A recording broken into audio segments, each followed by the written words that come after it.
السلام عليكم أخوات ديالي، مرحبا بكم في فيديو جديد مع هاد الأجواء. كنتمنى إن شاء الله هاد الجولة خفيفة ظريفة تنال إعجابكم.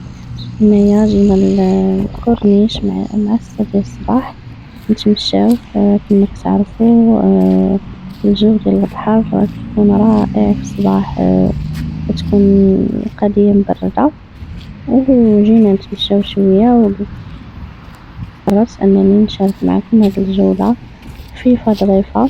ما شاء الله الجو هادئ وزوين والجو مبرد.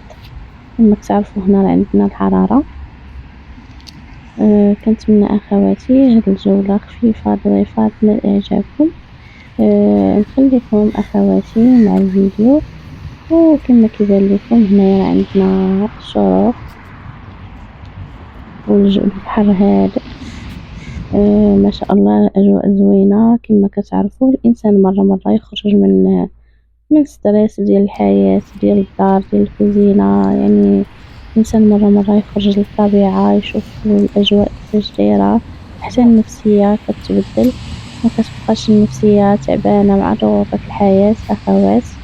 هنايا هاد القطيفات هادو جالسين كيتبردوا مع راسهم.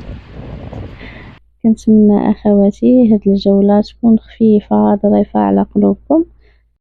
الإنسان مرة يخرج يبدل الجو يتمشى. كما كتعرفوا المشي راه مهم للصحة ديالنا، خصوصا في الصباح يكون الإنسان باغي يجدد الطاقة ديالو. هنايا كنشوفوا الأجواء كما كيبان لكم الدنيا صاقلة والصباح بكري كيكون واحد الهدوء سبحان الله. لأن الإنسان كيحتاج بعض المرات لهذا الهدوء هذا.